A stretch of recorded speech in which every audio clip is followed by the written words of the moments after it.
অন্তর্বর্তী সরকারের নির্লিপ্ততায় বা সমর্থনে দেশে মবক্রেসি চলছে বলে মন্তব্য করেছে গণতান্ত্রিক অধিকার কমিটি। গণতান্ত্রিক অধিকার কমিটি এই প্ল্যাটফর্মের পক্ষে কারা কারা বিবৃতি দিয়েছে দু একটা নাম বলি। আনু মোহাম্মদ, সামিনা লুৎফা, হারুনুর রশিদ, মাহা মির্জা, মাহতাবুদ্দিন, মার্জিয়া প্রভা, এনারা সহ আরও কয়েকজন আছেন। তারা এই বিবৃতি যেটা বলছে যে জুলাই গণঅভ্যুত্থানের পরের এক বছরে হাসিনা সরকারকে ফিরিয়ে এনেছে অন্তর্বর্তী সরকার, এমনটা মনে করে এই প্ল্যাটফর্ম। আজকে গণমাধ্যমে একটা লিখিত বিবৃতি তারা পাঠিয়েছেন এবং সেখানে যেটা বলেছেন দেশের আইন শৃঙ্খলা পরিস্থিতি, সুশাসন, ন্যায় বিচার নিয়ে নানা পর্যবেক্ষণ তারা তুলে ধরেছেন এবং তারা বিভিন্ন ঘটনার উল্লেখ করে বলেছেন যে এক বছরে শেখ হাসিনা সরকারকে অন্তর্বর্তী সরকারই ফিরিয়ে এনেছে। আপনার কোনো মন্তব্য? ধন্যবাদ। যে যেখান থেকে আমাদের দেখছেন শুনছেন সবাইকে সালাম এবং কৃতজ্ঞতা। দেখেন, এই মন্তব্যটা ওনারা করেছেন এবং ওনারা এটা করতেই পারেন, কিন্তু ব্যাপার হলো যে এখানে কোনটা মব এবং কোনটা অধিকারের আন্দোলন এটা আপনি বুঝলেন কিভাবে?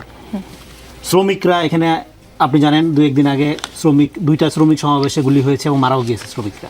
তো সেটাকেও কি আপনি মব বলবেন? ওনারা তো এখানে অনেকেই আছেন যারা আপনার 20-25 বছর ধরে শ্রমিক আন্দোলন করতে, শ্রমিক আন্দোলনের বদলে ফ্যাসিবাদের পতন হয়েছে, অথচ গণ অভ্যুত্থানের পর প্রথম বিনা বিচারে হত্যা করা হয়েছে শ্রমিককে। সেই ধারাবাহিকতাতেই রাষ্ট্রীয় যৌথ বাহিনী গত 2 সেপ্টেম্বর শ্রমিক ছাঁটাই প্রতিবাদের ন্যায্য আন্দোলনে অংশগ্রহণকারী এভারগ্রিন কারখানার শ্রমিক মোহাম্মদ হাবিব ইসলামকে হত্যা করেছে। আমরা গণতান্ত্রিক অধিকার কমিটির পক্ষ থেকে শ্রমিক হত্যার এই ঘটনার তীব্র নিন্দা জানাচ্ছি। এটাকে তারা মব বলেন, রাইট? তার মানে কি সমস্ত জমায়েত, সমস্ত আন্দোলনই মব না। এবং মব কথাটা যে অভ্যুত্থানের পরে আপনি বারবার বললেন, বাংলাদেশের প্রথম কৃত্রিম মব ছিল শাহবাগ। তখন তো এই বুদ্ধিজীবীরা মব বলেন নাই।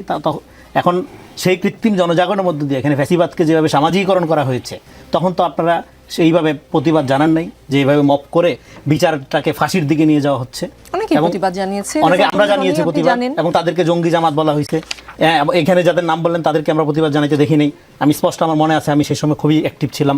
তারপরেও দেখেন, মবের ব্যাপারটা হলো, আপনি যদি বলেন, একটা সংজ্ঞা আমি দিয়েছি, সেটা হলো যখন কোনো ক্ষুদ্র গোষ্ঠী ব্যক্তি স্বার্থ বা গোষ্ঠী স্বার্থে কোনো কিছু করার চেষ্টা করবে একসাথে জমায়েত হয়ে, সেটা মব, সেটা যারাই করুক। কিন্তু যখন তার মধ্যে একটা ট্রুথফুলনেস থাকবে, জেনুইন দাবি দেওয়া থাকবে, জেনুইন চাহিদা থাকবে, আকাঙ্ক্ষা থাকবে এবং নিঃস্বার্থ, এটা কোনো ব্যক্তি গোষ্ঠীর স্বার্থ হবে না, একটা ইম্পার্সোনাল জায়গা থেকে দাবি দেওয়া, কালেকটিভ স্বার্থের জায়গা থেকে যখন একটা দাবি দেওয়া হবে, সেটা মব না, সেটা আন্দোলন। এরকম আমাদের পরিষ্কার করতে হবে। না হলে এখন কথা হলো যে আপনারা দেখেছেন এই সরকার ফর্ম হওয়ার পরে দাবি দেওয়ার ছদ্মবেশে ওই পতিতরা অনেক আন্দোলন করার চেষ্টা করেছে, সেগুলো দমন করা হয়েছে পরে। তো ফলে আমাদের এই জায়গাটা দেখতে হবে। এখন সরকারের ভেতরে যে ফেইলর, সরকারের ফেইলর, সমন্বয়হীনতা ফেইলর, এটা নিয়ে সবাই কথা বলে, সবাই সমালোচনা, এটা আমরা জানি। এবং সেই ফেইলরটা আপনার এখানে আমাদের কেন আমরা মোকাবেলা করতে পারছি না? আমরা মোকাবেলা করতে পারছি না এই কারণে যে আমরা যেই ধরনের রাষ্ট্র দেখতে চাই, মানে গণঅভ্যুত্থানের মধ্যে দিয়ে যেই ধরনের রাষ্ট্রের আকাঙ্ক্ষা নতুন প্রজন্ম থেকে শুরু করে নাগরিকদের মধ্যে গড়ে উঠেছিল, সেই আকাঙ্ক্ষা বাস্তবায়নের মনোযোগ না দিয়ে অভ্যুত্থানের শক্তি, সমস্ত রাজনৈতিক দল এবং অরাজনৈতিক দল, ব্যক্তি বা গোষ্ঠী সহ, তারা ক্যাবিনেটের দিকে মনোযোগী হয়ে গেছে, মানে ক্ষমতার দিকে মনোযোগী হয়ে গেছে। ক্ষমতার দিকে মনোযোগী হওয়ার মধ্য দিয়ে নতুন এই নানা রকম সিমটম আপনি পাবেন। মনোযোগী হওয়ার মধ্য দিয়ে যেটা হয়েছে, আপনার জনগণের সাথে যে বিচ্ছিন্নতা, ধরেন এই অভ্যুত্থানে আপনার সবচেয়ে বড় অর্জন কি? বড় অর্জন হলো সলিডারিটি।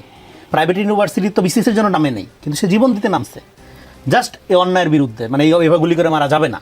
তো এই যে সলিডারিটি আপনি অর্জন করলেন, সেই সলিডারিটিটা রক্ষা করাটা ছিল প্রথম দায়িত্ব। সেটা রক্ষা হইতো কীভাবে? সেটা রক্ষা হইতো জনগণের গেছে। তাতে করে আপনার নেক্সট প্রশ্নের উত্তরে আসছি, তাতে করে মনে হচ্ছে যে আওয়ামী লীগ তো আবার প্রাসঙ্গিক হয়ে যাচ্ছে। এবং আওয়ামী লীগ প্রাসঙ্গিক হওয়ার কাজটা যদি হয়েও থাকে তাদের কথা মতো, এটা তো ইনসাইড জব মানে তাহলে আপনি ভেতর থেকে এমন পরিস্থিতি তৈরি করছেন, আবার এখানে এক ধরনের ভয়েসও রেজ হচ্ছে নাগরিক কমিটি, সুশীল সমাজ, হাবি জাবির নামে। অথচ আমরা দেখি সেন্টার সুশীল সমাজ, কোট আনকোট ব্যতিক্রম বাদে পুরাটাই আওয়ামী সমাজ ছিল। বাংলাদেশের বুদ্ধিজীবীতা শাহবাগের মধ্যে দিয়ে আত্মহত্যা করে গেছিল। তো ফলে এইরকম একটা পরিবেশের মধ্যে এখন আপনি জাতির বিবেক আকারে হাজির হচ্ছেন।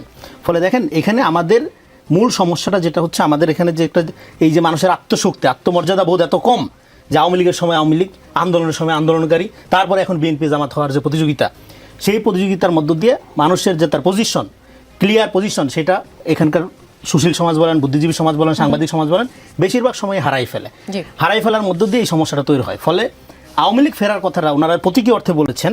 এখানে আওয়ামী লীগ ফেরাবে কেন? আওয়ামী লীগ তো আছেই। এই গভর্নমেন্ট যে ফর্ম হয়েছে, এই গভর্নমেন্টের মধ্যে আওয়ামী লীগের স্বার্থ রক্ষা হয় নাই? অবশ্যই আওয়ামী লীগের স্বার্থ রক্ষা হয়েছে।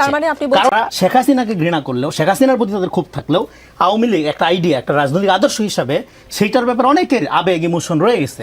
ফলে এটাকে প্রোটেক্ট করার, থাকাটা অন্যায় বলতেছি না, সেটাকে প্রোটেক্ট করার কাজটা ফ্রম দ্য ভেরি বিগিনিং এটা ইনসাইড জব। জি। এবার আউটসাইডে আছে তারা দিল্লিতে, তারপরে আছে গুপ্ত অবস্থা, এই যে মাঝে মাঝে হামলা করছে, মাঝে মাঝে ঝটিকা মিছিল করছে, ওদিক থেকে উস্কানি দিচ্ছে, ভারতে আপনার কমিটি ইয়াকে বলে অফিস খুলে বসছে। ফলে সব মিলাইয়া আমরা একটা, এই জন্য আমরা প্রথম থেকে বলছিলাম কি আমরা একটা লেট ফ্যাসিজমের মধ্যে আছি, এটা একটা ফ্যাসিস্টিক কাঠামোর মধ্যেই আমরা আছি, এটাকে বলি আমরা এটা আনার কিছু নেই, without Sheikh it is Hasina. Already here, আপনি সেটা বলছেন।